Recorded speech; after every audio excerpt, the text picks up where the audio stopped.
দর্শক, দেশের তিনবারের প্রধানমন্ত্রী, আপসের নেত্রী এবং বিএনপি চেয়ারপারসন বেগম খালেদা জিয়ার সমাধিতে শ্রদ্ধা জানাতে বিএনপি নেতাকর্মীদের থেকে শুরু করে সাধারণ মানুষের ঢল নেমেছে আজ খালেদা জিয়া সমাধিতে। এই মুহূর্তে আছেন আমাদের সহকর্মী মোহন ইসলাম, আমরা যুক্ত হচ্ছি তার সাথে। মোহন, খবরে আমরা যেমনটা জানলাম যে আজ বেগম খালেদা জিয়ার সমাধিতে শ্রদ্ধা জানাতে বিএনপি নেতাকর্মী থেকে শুরু করে সাধারণ মানুষের ঢল নেমেছে। এই যে যারা শ্রদ্ধা জানাতে এসেছেন তারা আসলে কি বলছেন?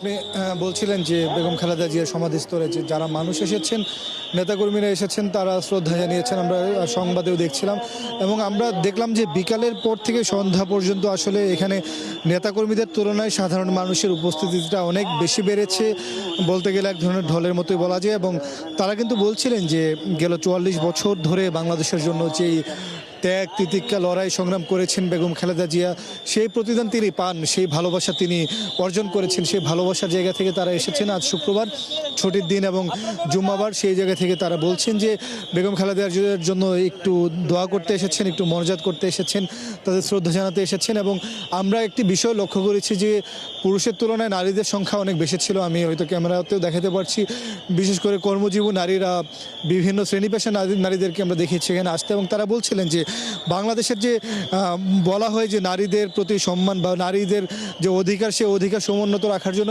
সবচেয়ে বেশি ভূমিকা রেখেছেন বেগম খালেদা জিয়া। যে কারণে তারা এসেছেন, জানাজার দিন উপস্থিত হতে পারেননি, আজকে দেখতে এসেছেন। এবং আমরা দেখলাম নারীরা আসলে বাচ্চা নিয়ে এসেছেন সাথে করে।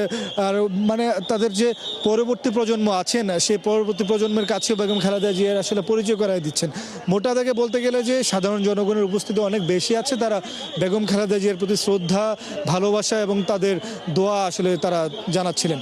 বসরা, অনেক ধন্যবাদ আপনাকে আমাদের সাথে যুক্ত হবার জন্য। দর্শক, খালেদা জিয়ার সমাধিস্থল থেকে আমাদের সাথে যুক্ত হয়েছিলেন সহকর্মী মোহন ইসলাম।